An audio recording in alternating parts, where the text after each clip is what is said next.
Detta är det moderna ryska jaktflyget. Idag kan väst för första gången öppet få information om den ryska flygindustrin. Här testas jaktplanens katapultstol, enligt ryssarna själva världens bästa.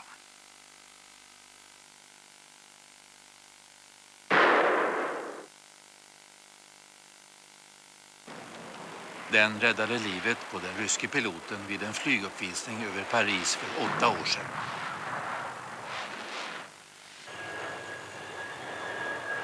En annan rysk konstruktion är de brandsäkra bränsletankarna. Landningsstället har vikt sig. Ryssarna började tidigt studera G-krafternas inverkan på människokroppen.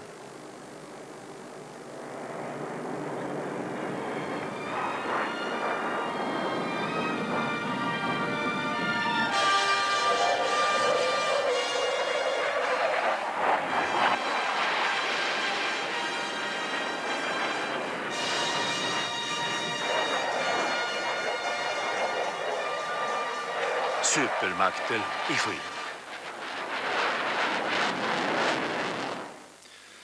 Ja, det ryska flyget har levt ett långt och tufft liv. Man har överlevt en revolution och 2 världskrig.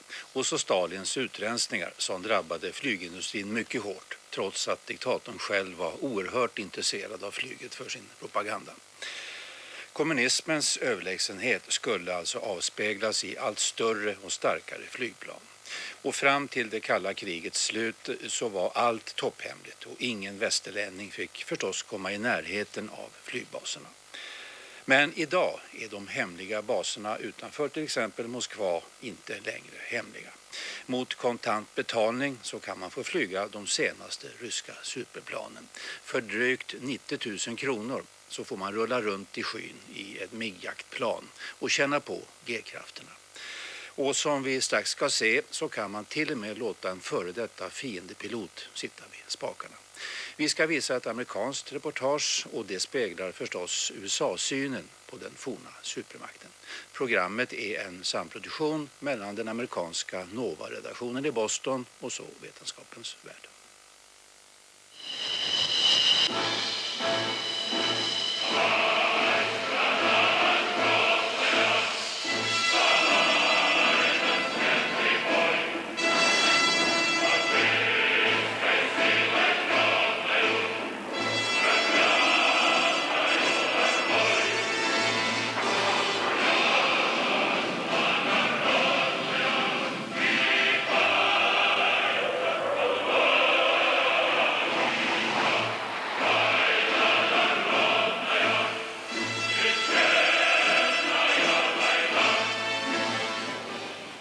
De här jaktplanen är resultatet av en revolution, 2 världskrig och nästan 40 års kallt krig.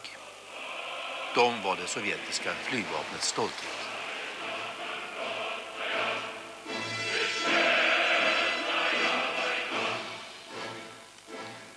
Det var de här maskinerna som USA skulle möta.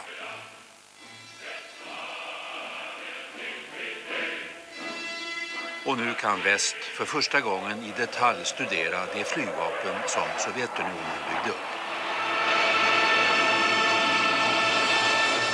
I've got to tell you, the Russians are pretty good pilots. I mean, those guys, you get in the right circumstances, are going to be could be a very lethal force.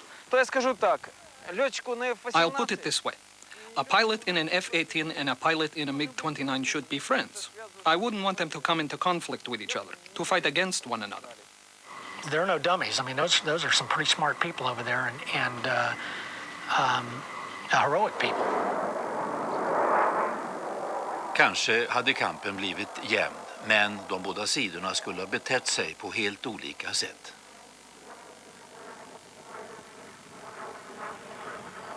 Kind of the whole philosophy of Russian fighters is rugged nature, max performance, passive weapons, ease of maintenance in the field, all those combined into one philosophical bent that is quite different from Western fighters.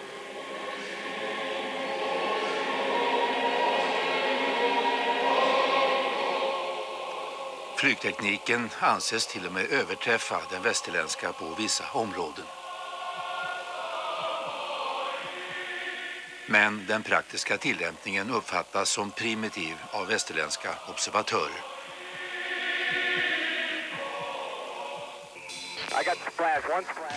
I väst finns datorstyrda flygplan och vapen, så kallad kirurgisk bombning och luftstrider där deltagarna inte ser varandra.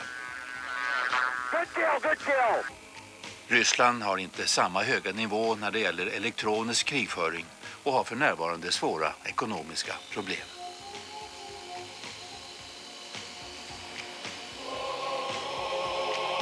So I wouldn't count them out. I wouldn't dare count them out, particularly when you have airplanes that are this effective, this combat capable, this rugged. I think the Russians have a real future. USA-piloten Jeff Ettel har flugit över 200 typer av militära plan, både amerikanska och ryska. Hans syn var inte tillräckligt bra för det amerikanska flygvapnet, så han började skriva om flygning istället.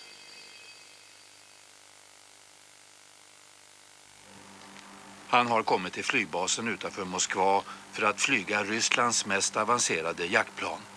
Med sig i kabinen har han en pilot från konstruktionsbyrån Sukhoi.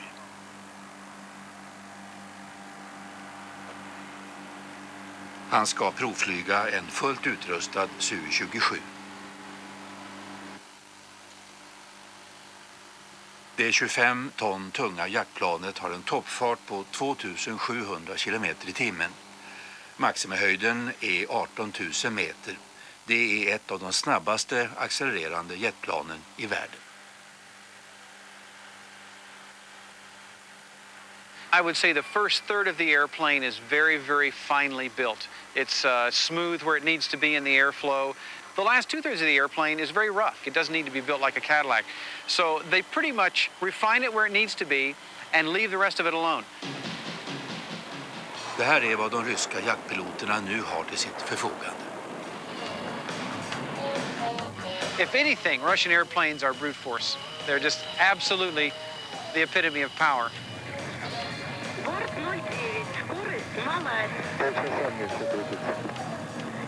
And the first thing we did was a terrific low level. And Igor was quite happy to be right down in the street. Igor said, "Here, let me take it."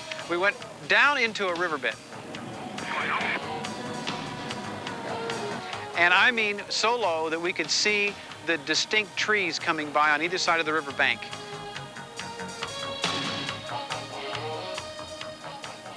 Ryssarna har alltid lagt vikt vid att kunna flyga lågt för att ge marktrupperna understöd och att undgå radarn.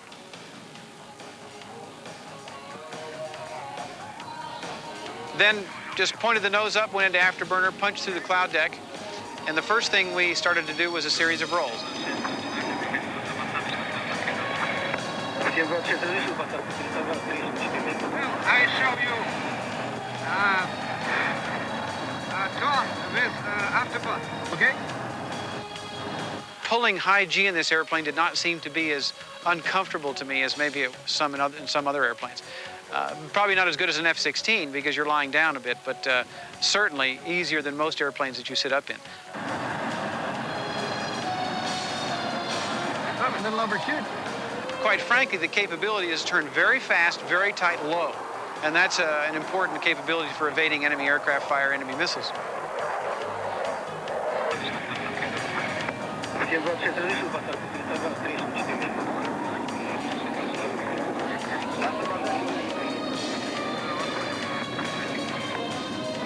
And I said I would like to do a few rolls.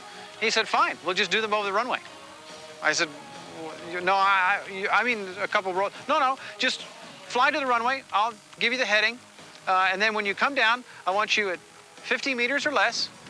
And we'll come down, and then I want you to roll it and pitch up in a half loop for landing. So here we come, roaring across the runway. I mean, zipping along, and I'm pretty low. He says, you're not low enough. So bump the stick a little bit forward, and down we come. And I mean, we were low. Okay. Yes, sir. Well, if you did this at American Air Base, you wouldn't have your career left. Det finns många kontraster mellan ryska och amerikanska flygbaser, inte minst när det gäller underhåll och ordning. I USA finkammar man dagligen banorna efter skräp som kan förstöra en jetmotor. På de ryska flygbaserna ligger det järnskrot överallt.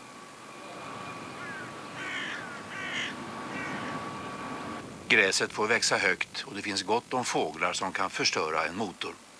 Men det finns en logik bakom den ryska attityden. Det här är ju fältmässiga förhållanden.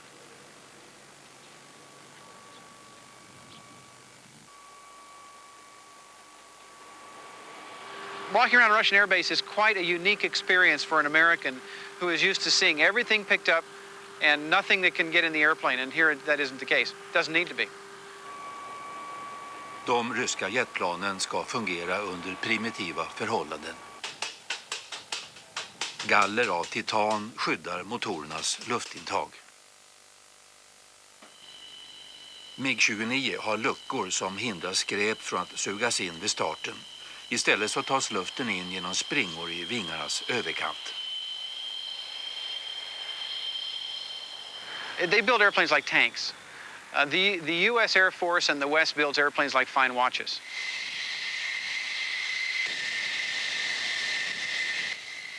USA-planens underhåll kräver ett helt lag av specialister.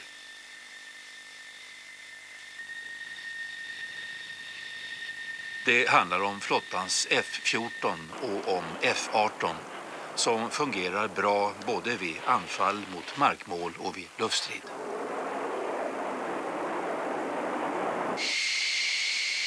Det tyngre F-14 kan ta större vapenlast och mer bränsle än F-18.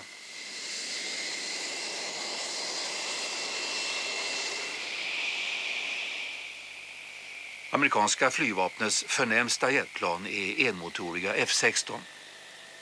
Sikten är bra, det kan svänga snabbare och snävare än något annat flygplan och det är bekvämt.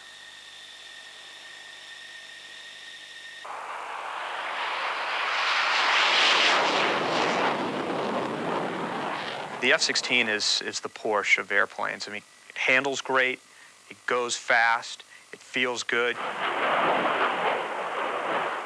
Your seats recline to help you with the G-forces.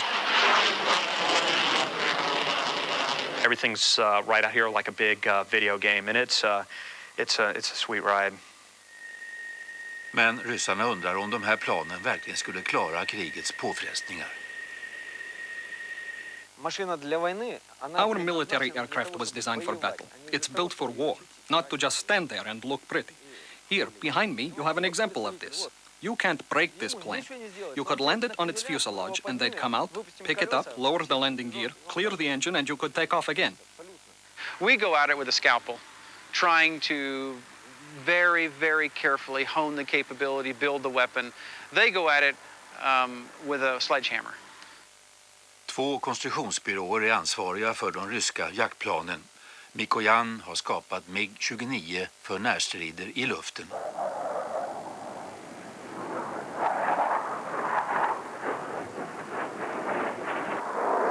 Och MiG-31, ett jaktplan med lång räckvidd. Från konstruktören Sukhoi kommer Su-25, en flygande stridsvagn byggd för närsamverkan på slagfältet. Man har också utvecklat Su-27 och Su-35 som båda är attackplan.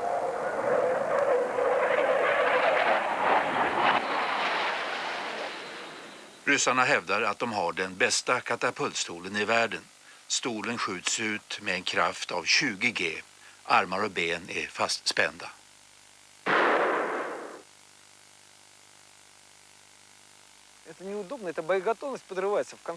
You know, it's bad manners here to compare what's mine to what's yours. But when I flew in the F-18, it took half an hour to buckle me into the seat. It's just not practical. In the final analysis, this can really reduce the battle readiness of America's Air Force. Here we just jump in and buckle up. In your planes, one person can't do it himself. You've got hands and legs going everywhere. Vid flygmässan i Paris 1989 fick världen en dramatisk demonstration av den ryska katapultstolen när testflygaren lämnade sin skadade MiG-29 på mindre än 90 meters höjd.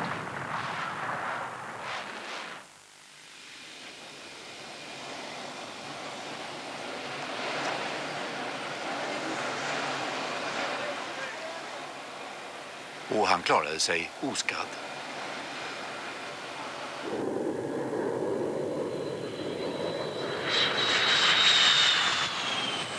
De ryska planen har också brandsäkra bränsletankar och det var det som räddade den här MiG-29 när landningsstället gav vika under en start.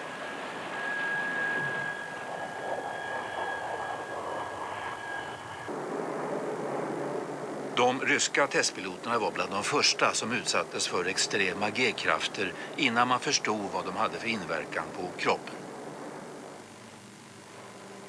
Och än idag har de ryska jaktpiloterna bara en kort G-dräkt som tvingar blodet att stanna kvar i kroppens viktiga organ och förhindrar blackout. You know, we always try to wear the maximum amount of G protection we can get. Now we're even talking about full G suits that go from your neck all the way down. In Russia, there's also maybe a bit more of a, I'd say, a macho attitude toward flying. They sometimes do not wear G suits in their airplanes. Sometimes wear an abbreviated G suit. So in the West, we'd probably be a bit shocked at that. I kapplöpningen om allt snabbare och effektivare jaktplan har före detta Sovjetunionen och USA byggt maskiner som uppnår Mach 2, det vill säga dubbla ljudhastigheten. Manövrer i en Su-27 eller F-16 kan utsätta piloten för belastningar på upp till 9 gånger tyngdkraften. Det som skiljer de båda länderna åt är deras användning av tekniken. Part of the difference in mentality between the Russians and the West as well has been the belief that the dogfighting mission has never left. Over the years, we as Americans have always tried to ditch this mission. After World War I, we said the dogfight was over. After World War II, the dogfight was over. Then after Korea, no, now it's over. The Russians have always believed in the dogfight. They've never left it. All of their airplanes reflect it. I väst har ryska piloter ofta betraktats som fantasilösa flygare som bara tar order från marken. Men de har utvecklat den här manövern som enligt dem själva bara kan utföras med en Su-27.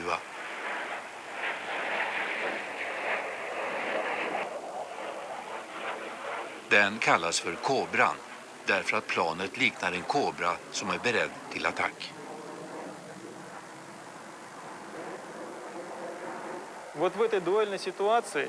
In a duel situation, if two aircraft are closely matched, it's hard to win the duel. The Cobra lets a pilot who's being pursued rise above and slide behind his adversary, thus becoming the pursuer. The designers and pilots hope that with the aid of this Cobra maneuver, this very quick short-term jump to a high angle of attack, we hope to be able to fire a rocket or get into range to use a rocket. It's a last-ditch maneuver. It's something a pilot would do to shake somebody off of his tail. It's very effective for that. But again, it's something we normally don't do in the West. Men det finns en annan rysk specialitet, den så kallade taranen, på svenska murbräckan. Den innebär att man rammar ett fiendeplan.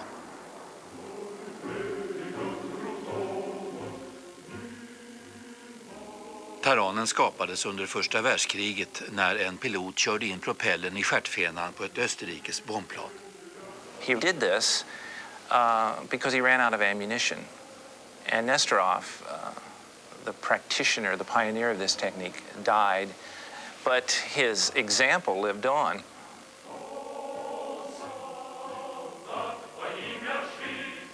Under andra världskriget, som ryssarna kallar det stora fosterländska kriget, användes taranen igen.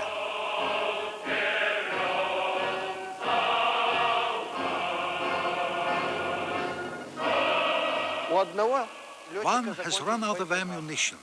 He can't simply leave the battlefield, return home and say, "You guys keep on fighting, I'm going home." After all, that would be desertion. This pilot must continue with the battle.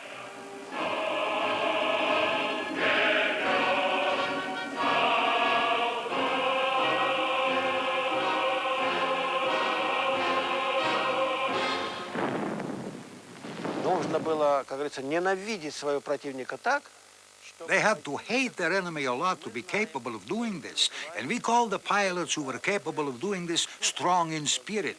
It was only the strong in spirit who could carry out attacks like this, and we know that the fascist pilots did not do this type of attack. They were too afraid. For the Soviets at the beginning of the war, it was a pretty good calculation to take an I-16 fighter, a pre-war obsolete fighter, and ram it into a high-performance modern German bomber. I mean, the trade-off was very compelling.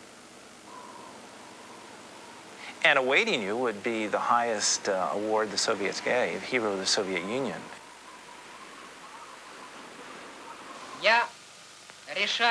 Det här är den första taranhjälten som överlevde, men han dog vid taranen nummer 2. Totalt förstördes 600 fiendeplan på det här sättet. Men taran var inget självmordsuppdrag som den japanska varianten. The Russian is more studied. It has a certain element of desperation about it. It has the same sort of courage the Japanese had, but it has no religious underpinning to it at all. It's kind of an expedient thing to do. It comes out of a calculation that's made in the midst of battle. And most important, it's voluntary. You know, you're not part of a group of Tehran pilots. There were never anything such as that.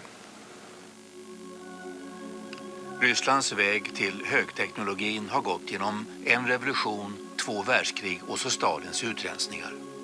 Throughout the 20th century, there's always been a tendency in the West, particularly among Anglo-American observers, to discount Russian aeronautical achievements. Det var ryssarna som uppfann den strategiska bombningen under första världskriget.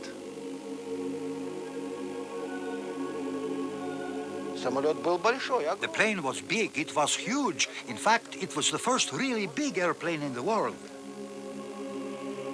De tyska jaktflygarna sköt ner de ryska bombplanen och luftstriden var född. Ryssarnas plan var utrustade med kulsprutor och pistoler och piloterna var aristokrater. Deras plan var mest av fransk eller brittisk tillverkning.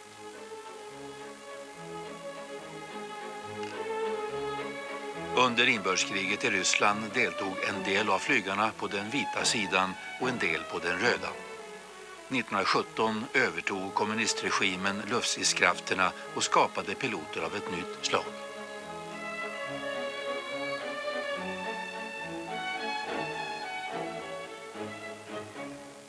Lenin felt that, like a lot of people did in the 20th century, the airplane was emblematic of everything that was modern.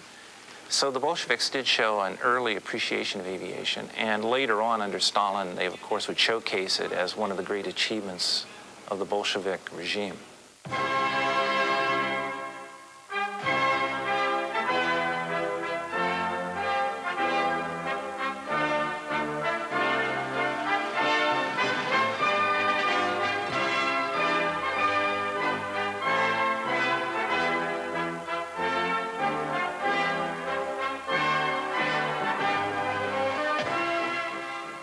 Stalin var angelägen om att slå världsrekord inom flygningen och hade en grupp socialistiska flygare, de så kallade falkarna.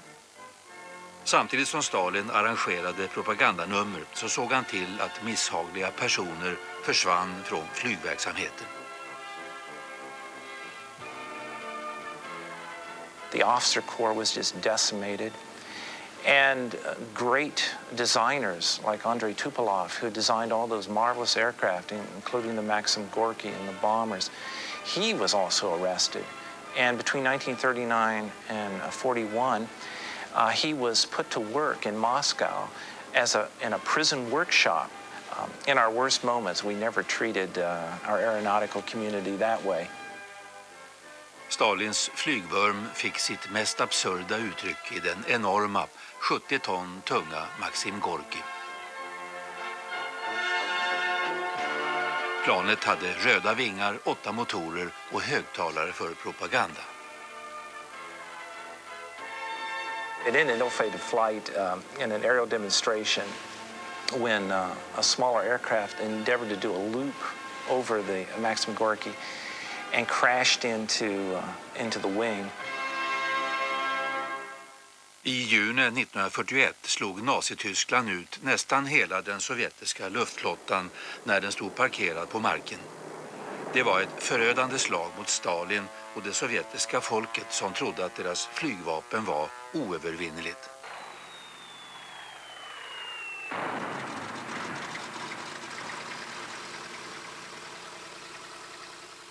Sovjet gick till motangrepp med föråldrade plan som tyskarna missat. Kvinnliga piloter gjorde efter mörkrets inbrott bombräder mot tyskarna utanför Moskva. Мирно подойти спокойненько, а потом сбросить Quietly, coolly, they approached the target, dropped the bombs, and then got out of there. Если совершать полеты всю ночь. And so, if you keep this up all night, soldiers need to sleep, right?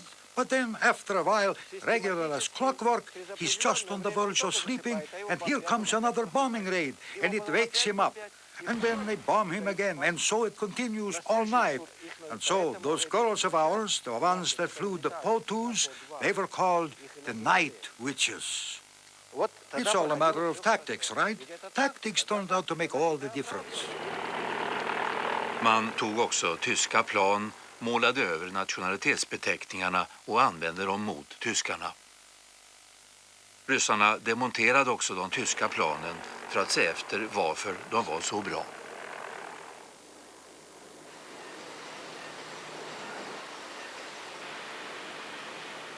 Stalin satsade alla resurser på krigsindustrin och flyttade mängder med fabriker och miljontals arbetare österut, bortom Uralbergen, utom räckhåll för flyganfallen. När det var dags för slaget om Stalingrad hade Sovjet ett nytt eget attackplan.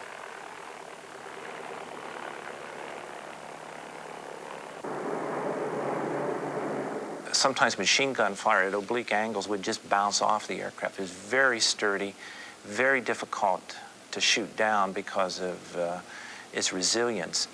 And this is the very kind of aircraft that the Soviets delighted in using.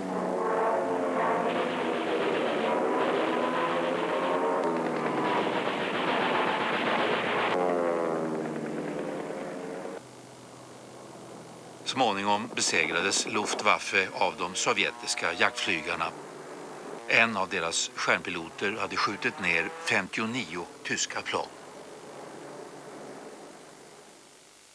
Это не только воздушный боец, который мог вести воздух. He was not just an outstanding aerial dogfighter, a man who knew how to shoot down enemy planes. He was also a great commander. He taught his subordinates how they too could shoot down enemy planes.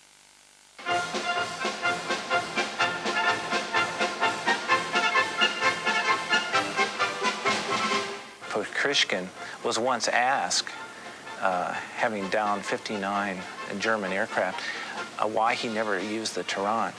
And his rueful answer was, I never ran out of ammunition. Kolvmotorerna och propellrarna begränsade farten till cirka 800 km i timmen. I likhet med Tyskland hade Sovjet redan experimenterat med raketdrivna plan.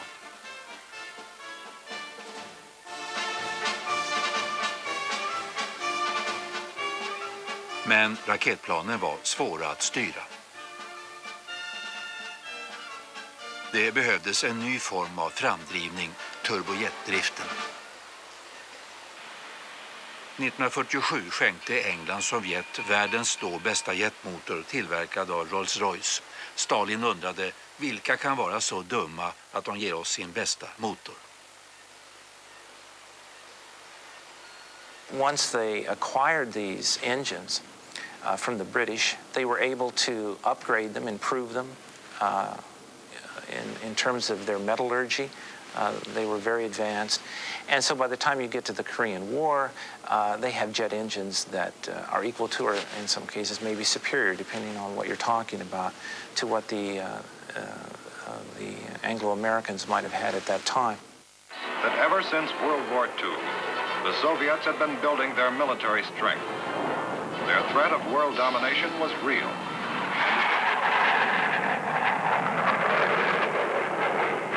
Den stora chocken i Korea var ett nytt jaktplan som hade byggts i Sovjetunionen, MiG-15. Planen flögs av nordkoreanska piloter och deras insatser mot amerikanerna var förvånande. Idag vet vi att det satt ryska flygare i en del av MiG-planen.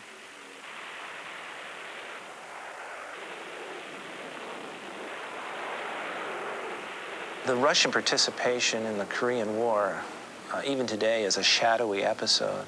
And slowly we're seeing in memoirs and articles and historical literature more candor and detail about what the Soviets did. На таких самолетах наши летчики в Корее встретились. In Korea, our Soviet pilots flew this aircraft and scored many victories against the American F-86 Sabre. Среди нас, наших летчиков, да. Ну, например, такой я могу привести фамилию Сутягин. I could cite the example of Shutyagin, a hero of the Soviet Union. He received this distinction in Korea for shooting down 11 American Sabres. In the middle was Shabcha, who shot down either 5 or 6. Yes, there were such pilots. То есть летчики такие есть. Да и еще летчики. We also have pilots who participated in this war and unfortunately did not shoot down any aircraft. There are also pilots like that. К сожалению, сбитых не имеют. И такие летчики тоже были. Taran, alltså ramning, lär också ha förekommit under Koreakriget. Так подошел близко, что с ним делать? What if an enemy aircraft has closed in on you from the side? What will you do? You can't shoot him and you can't fire a missile. He's too close. Well, it could happen. There's a lot to think about with these things.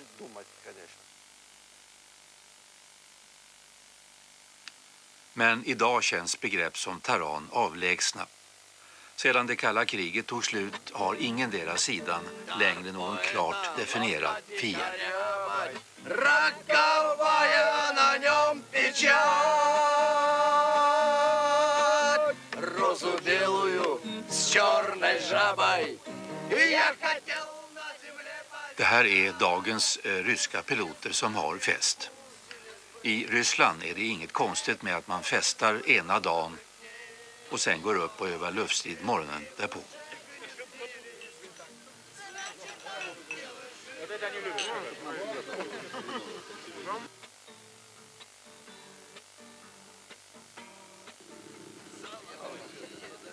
De här piloterna ingick förut i det så kallade gardet, den jaktstyrka som skulle försvara Moskva.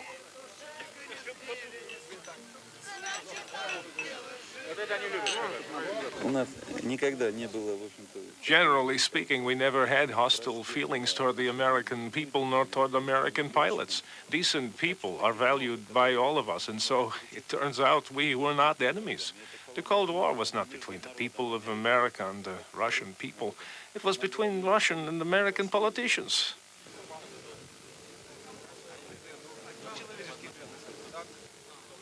Man påpekar gärna att USA har utkämpat alla sina luftkrig långt hemifrån.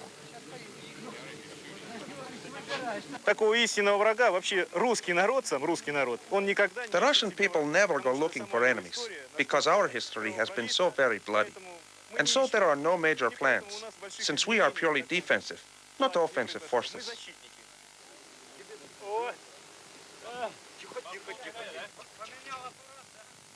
Det kalla kriget är visserligen slut, men uppdraget är oförändrat. Att försvara luftrummet ovanför Moskva.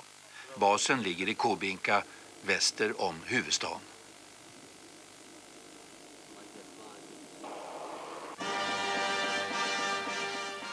Den här platsen fanns inte på de sovjetiska kartorna och västerlänningar var förbjudna att besöka den. Idag är det största problemet att skaffa fram pengar till bränsle så att piloterna får tillräckligt med flygtid.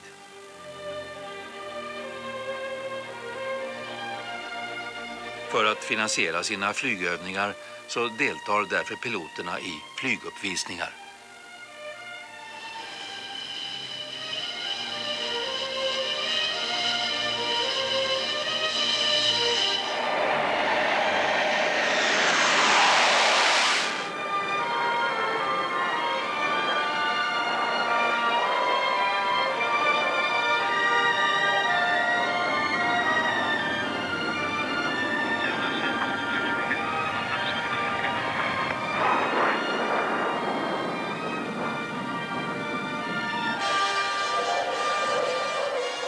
Till skillnad från amerikanska flottans Blue Angels så har en specialversion av F-18 så flyger ryssarna samma plan som de skulle använda i strid.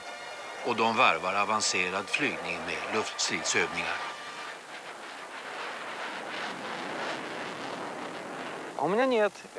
I can be flying loop-to-loops here today, and tomorrow I'll be at the military training ground, dropping bombs and firing my cannon.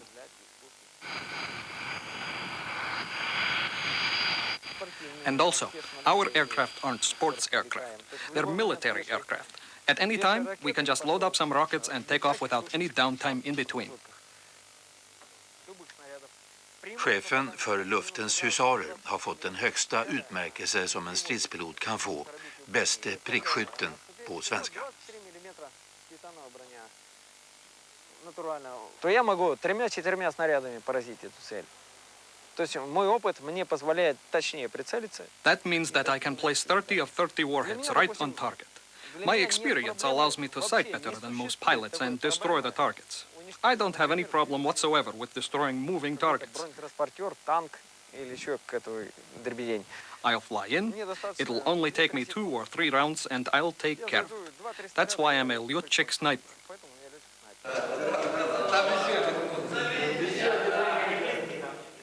De ryska stridspiloterna skriver på ett 25-årskontrakt, precis som de gjorde i det sovjetiska flygvapnet.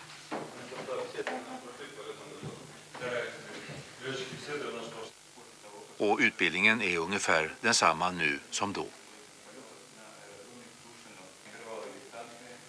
Но мы не готовимся к какому-то конкретному образу врага. Нет, конечно. We don't prepare ourselves for any specific enemy. No.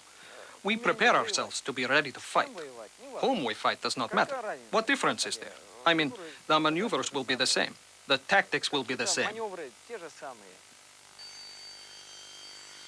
Our mission was always to master the technical aspects of our tactical maneuvers, to learn how to use them skillfully. And who cares what kind of insignia is on the other plane? Lord, he won't ask me if I have a cross or a star on my fuselage. He's an enemy. Shoot him down and then move on. That's it. Su-27 kan anfalla 2 mål på 6 mils avstånd. Ryssarnas elektronik är inte lika avancerad som den amerikanska. Men ryssarna anser att man lättare vinner en luftstrid om man ser fienden. Alla ryska jaktplan är utrustade för närstrid med en 30 mm automatkanon som skjuter 50 skott i sekunden. De är också beväpnade med bomber och robotar.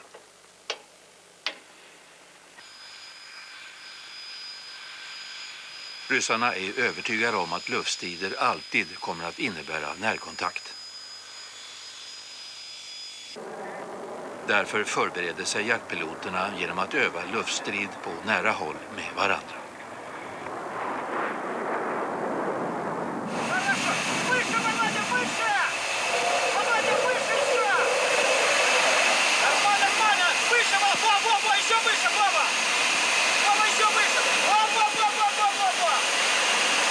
All these airplanes have been dogfighters, and as of yet, they have not left that mission. I think it's smart, because basically once a furball happens, once you get merged in this large fight, you're going to have to visually acquire and outmaneuver your target.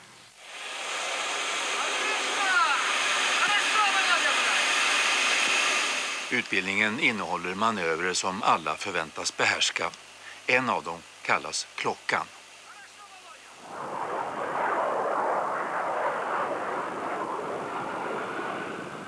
I en luftstrid kan planet tappa farten och gå i spinn. Manövern klockan är ett sätt att korrigera den farliga situationen.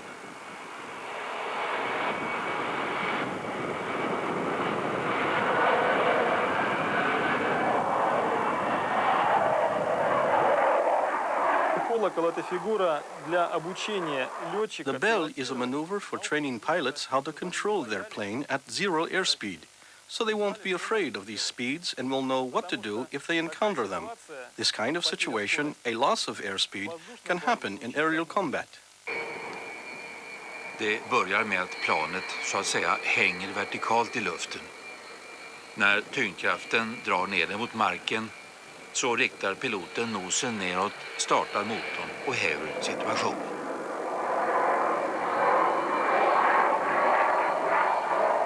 It goes to show you again what the Russians are willing to do to max perform their airplanes. They really want to push them to the limits. They want to know exactly how far this airplane can go in combat and what it can and can't do.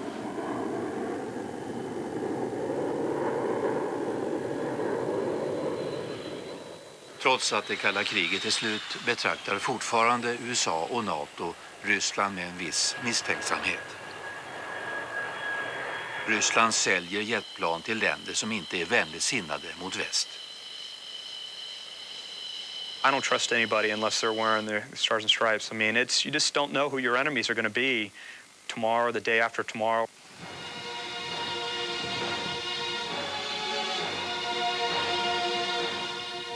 Soluppgång över den amerikanska flottans flygbas i Virginia.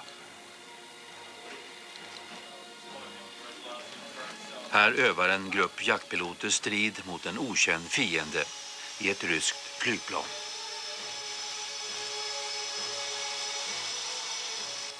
Fiendens flygplan har målats så att det ska likna det ryska MiG-29. Men nationalitetsbeteckningen liknar vagt en arabisk symbol. Under Gulfkriget möter man främst sovjetisk teknologi. Our worst nightmare, if you will, of going head-to-head with the Soviets, which would certainly be bloody and painful, has been diminished, but there's still plenty of other things going on. It can be pretty scary. And all it takes is for one MiG-29 out there to shoot at you, and it could ruin your whole day. 13 miles. Fox 1. Oh, Jesus. I väst förlitar man sig på elektroniska övervaknings- och vapensystem som tar upp striden med fienden innan han kommit inom synhåll.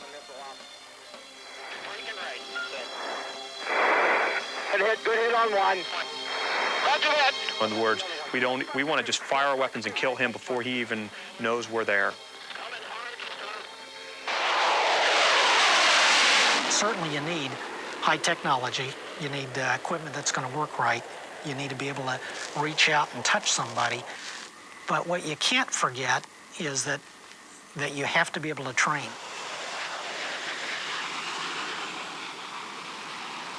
Också de amerikanska piloterna har problem med att få öva tillräckligt. Anslagen har minskat kraftigt till förmån för övning av så kallad kirurgisk bombning av det slag som användes under Gulfkriget.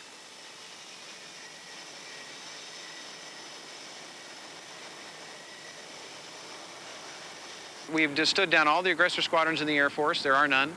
The Navy is toning down its aggressor training.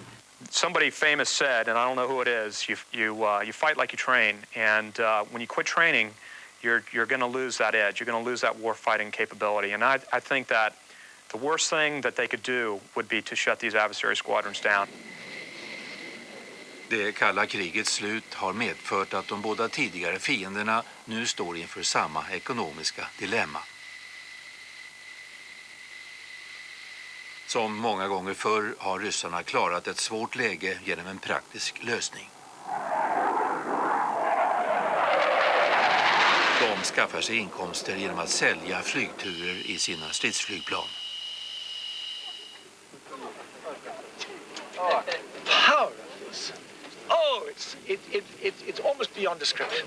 One of the most exciting thing I've ever done in my life.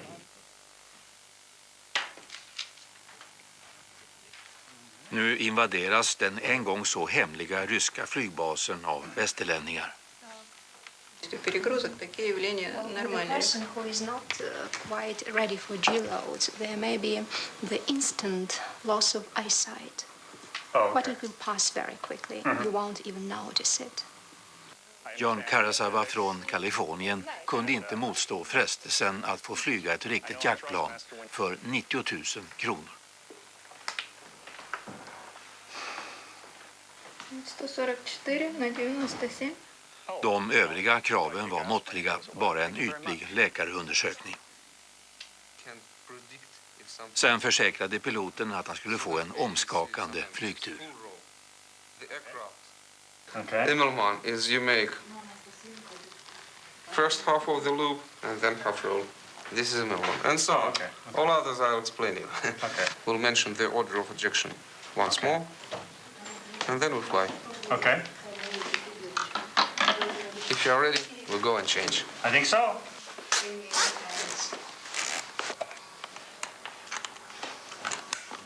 Call sign jet lag. John får en kort lektion i hur katapultstolen används. Eject, eject, eject. Oops.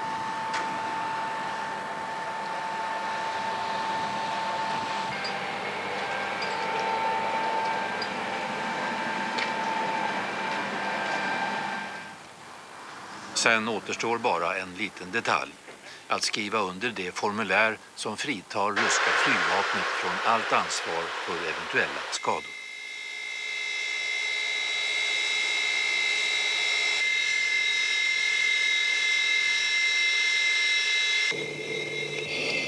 The problem with high-performance military flying is it's extremely harsh. You're looking at an environment that no human being was meant to be stuck in. And just the acceleration alone of going down the runway will put your stomach in the back of the airplane.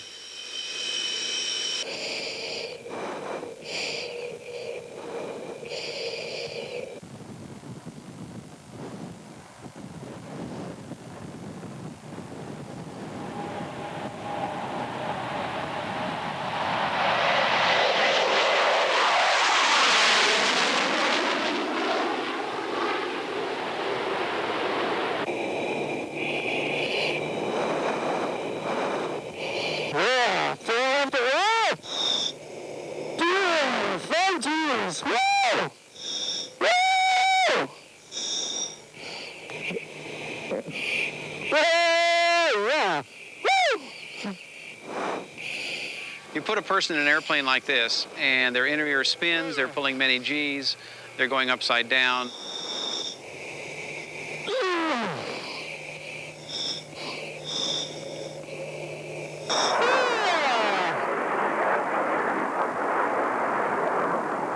The afterburner, when you light it, it just absolutely thumps you in the back, kicks in, immediately presses you in the back of the seat, and off you go. It's like being thrown out of a slingshot.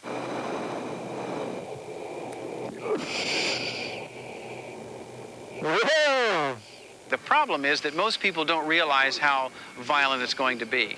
And as a result, what happens is they get in it, they don't know they're getting sick, and all of a sudden, they're getting sick.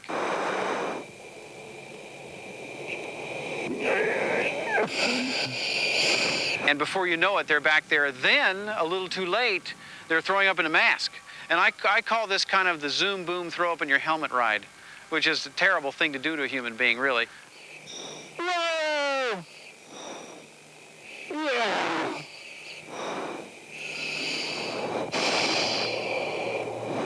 I am not feeling too well right now. But you really have to become acclimated to this kind of flying. It takes a little while. Anybody can, but it takes a little while. I will say this, at first it seems like a blur, but after you're through, you know you've done something that's quite unique.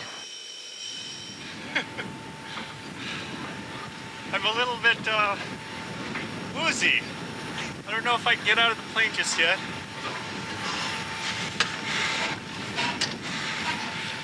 Where's Vladimir? Where is that guy? Oh, come here.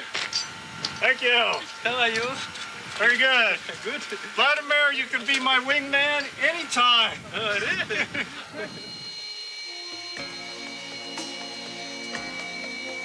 Ryssland säljer också Su-27 till Förenade Arabemiraten, Malaysia och Kina.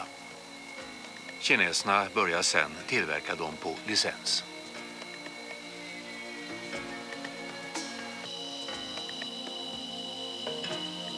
Den mindre MiG-29 har ännu fler kunder. Över 1000 exemplar har skänkts till Ukraina och sålts till länder som Pakistan, Irak, Peru, Kuba och Vietnam. Man säljer inte bara flygplan utan också vapensystem. So not only MiG-29 and the Su-27, but they are now working hard to provide all those modern weapon systems for such old aircraft as MiG-21. Because there are over 4,000 MiG-21s all over the world. And if somebody modifies it and establishes new weapon systems, it becomes almost as effective as, say, F-16. I Ryssland flyger redan den nya Su-35 som är en Su-27 med förbättrad elektronik och nosvingar.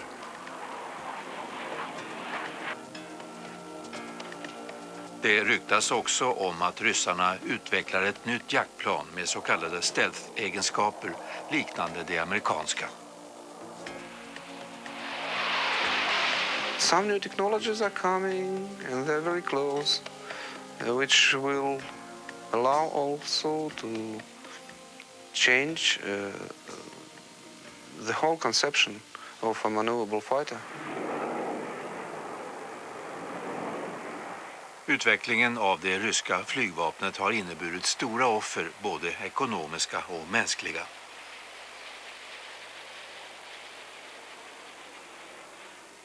Ingenstans känner man det starkare än på den här begravningsplatsen för ryska piloter.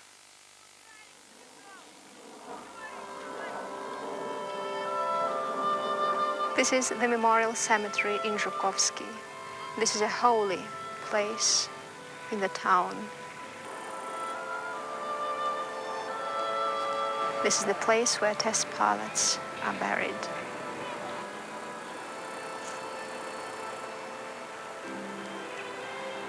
Today is the anniversary, the 13th anniversary of my husband's death.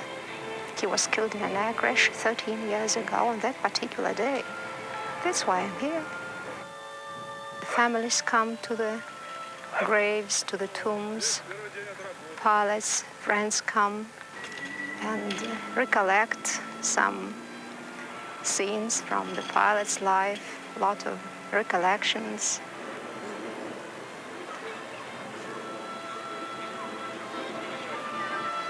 And traditionally, they drink vodka, wine, well, and eat something. Well, this is the tradition.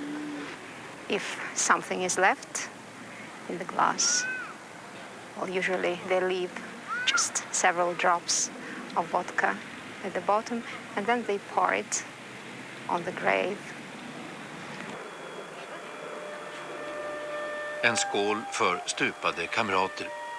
En gest som upprepats oräkneliga gånger sedan militärflygets början.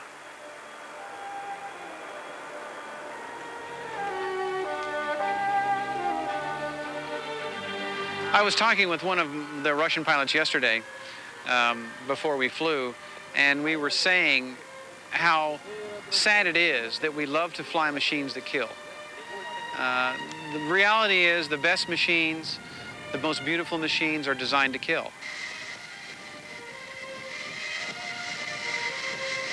It's a very, very strong tug-of-war inside a pilot that he has to think about employing this against somebody that he really would probably like sitting in a bar with and having a drink.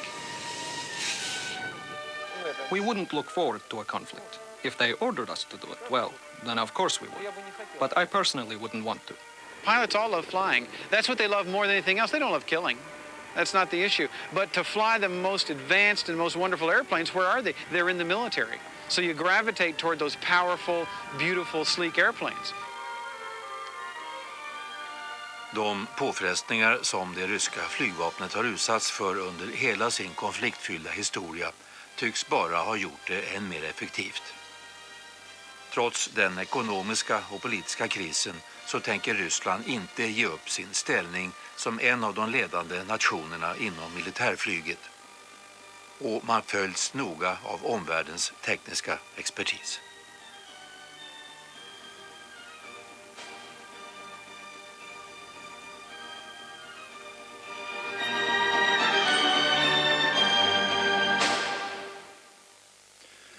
Ja, det var alltså den forna supermakten som flög i luften i det här programmet. Och den som inbillat sig att Ryssland plötsligt skulle vara militärt tandlöst bör kanske tänka om. Det ryska flygvapnet har fortfarande en fruktansvärd slagstyrka. Och bortsett från styrkan så finns det ju vissa likheter mellan rysk och svensk militärfilosofi. Också vi i Sverige håller oss med robusta plan som kan starta och landa under primitiva förhållanden. Till exempel på de mer eller mindre hemliga små flygfält som finns gömda i skogarna runt om i landet. Alltså de så kallade vägbaserna.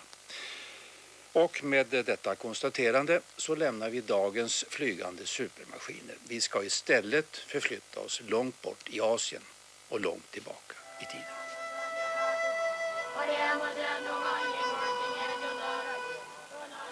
Tibet, det enorma bergslandet norr om Himalaya. En urgammal kultur insvept i mystik och moln på tusentals meters höjd.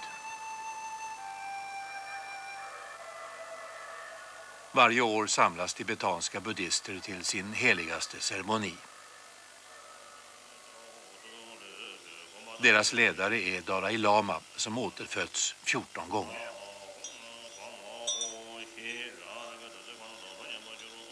Med hjälp av färgad sand skapar de tibetanska munkarna ett slags karta som ska vägleda de troende mot ett bättre liv.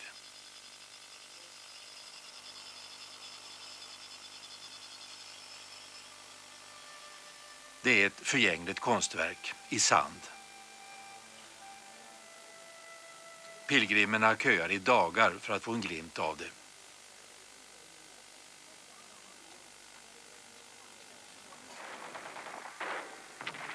–1949 anfölls detta fridfulla och försvarslösa rike av trupper från det kommunistiska Kina. Det har kallats för ett kulturellt folkmord.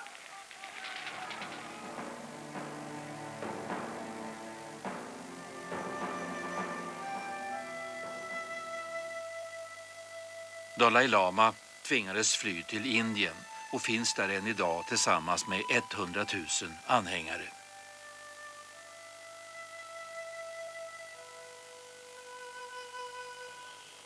Tibet, en hotad kultur.